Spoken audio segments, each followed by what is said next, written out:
Although it's a little larger than most Micro Four Thirds compact system cameras, the Fuji X Pro 1 has an APS-C size sensor and an effective pixel count of 16 million. The rectangular body is reminiscent of a traditional rangefinder, and this look extends to the shutter speed dial on the top plate and the aperture ring on the lens. While the shutter speed works in whole stops, running from 1/4000th to 30 seconds, the aperture ring can be adjusted in third stops. When the shutter speed dial and aperture ring are both set to A, the camera works in program mode, while setting only one or other to A selects aperture or shutter priority mode. There are no scene modes, but the X Pro 1 isn't designed to attract novice photographers. Like Fuji's premium compact camera, the X100, the X Pro 1 has a hybrid viewfinder that combines both a direct optical finder with an electrical viewfinder, and a small lever on the front of the camera allows you to switch between the two. The electronic finder shows the image formed on the sensor, but the optical finder shows a direct view through this window. As a result, the lens is visible in the bottom right corner of the optical finder, and bright lines indicate the framing.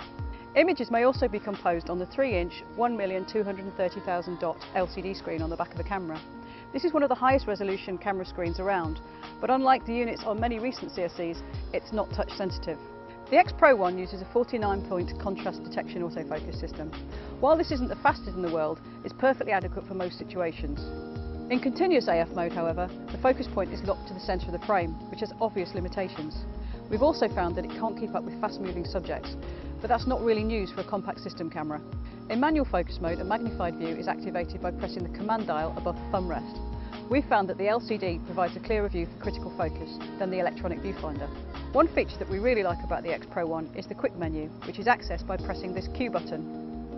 To adjust any of the 16 features, simply navigate to it and then use the command dial to set the option you want. The quick menu button sits on this ridge that forms the thumb rest, and when the camera is turned to shoot in upright orientation, it's very easy to accidentally press it, which is a little annoying. Despite its overall rectangular shape, which is typical of traditional rangefinder cameras, the Fuji X Pro 1 feels reasonably comfortable in the hand thanks to the textured rubberized grip on its front. It lacks the bulk of the average DSLR grip, but it provides purchase and makes the camera feel secure in your grasp. While it has a few flaws, specifically the speed of its autofocus system, we think that most serious photographers will find the Fuji X Pro 1 a joy to use. Perhaps more importantly, images impress straight from the camera and have plenty of detail, pleasant colours and beautiful out of focus areas. For more details of the Fujifilm X Pro 1, read our review.